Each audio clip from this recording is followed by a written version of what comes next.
Hello everyone, কেমন আছো সকলে? আজকে অনেক দিন পর আবারও তোমাদের সঙ্গে একটা ব্লগ ভিডিও আমি শেয়ার করছি। এটা ছিল আমার দিদির বিয়ের ব্লগ। এর আগে তোমরা গায়ে হলুদের ভিডিওটা দেখে নিয়েছো। এটা হচ্ছে আমার দিদির বিয়ের ব্লগ।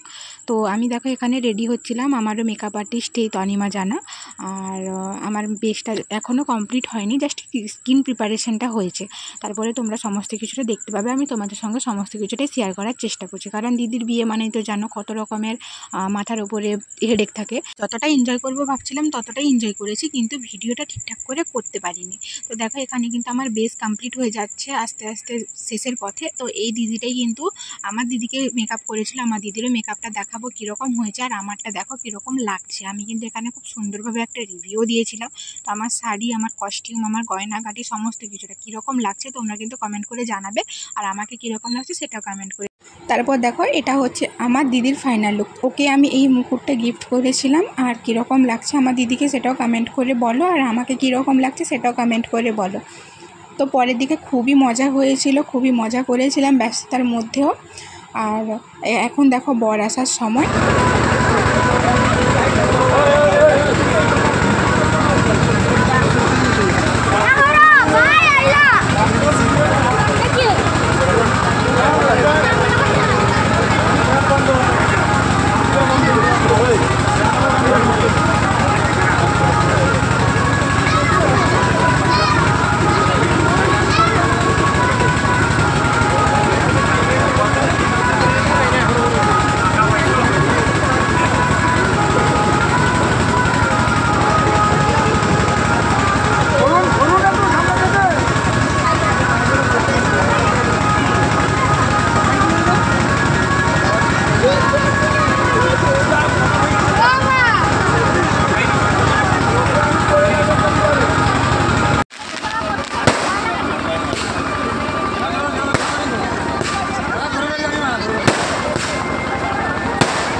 এতদূর ভিডিওটা দেখলে কীরকম লাগছে কমেন্ট করে বলো তো। কিন্তু মজার তো এখনও কিছু দেখতে পাওনি, ওটা তো দেখবে লাস্টের ক্লিপে।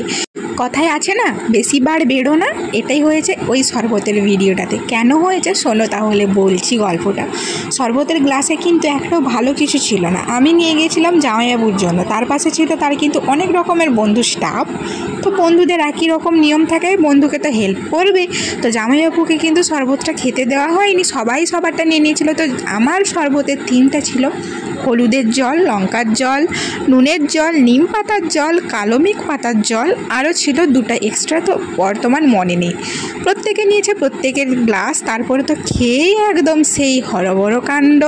সেটা তোমরা লাস্টের ক্লিপটা না দেখলে বুঝতেই পারবে না। তো আমি ঠিকঠাক করে ভিডিওটা নিতে পারিনি, কারণ সেখানে অনেক পরিমাণে জোর জবরদস্তি হয়েছিল। তো যার কারণে আমি ভিডিওটা ঠিক করে নিতে পারিনি।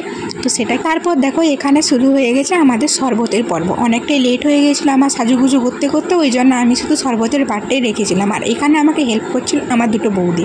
তো গেট ঘেরার ভিডিওটা কিন্তু আমি কোনো রকমভাবে জোগাড় করতে পারলাম না, কিন্তু ওটাই খুব মজা হয়েছিল। মানে একদম ঠেলে গেটের বাইরে বার করে দিয়েছিলাম। একমাত্র বলে কি হলো, শরীরে কিন্তু দম আছে।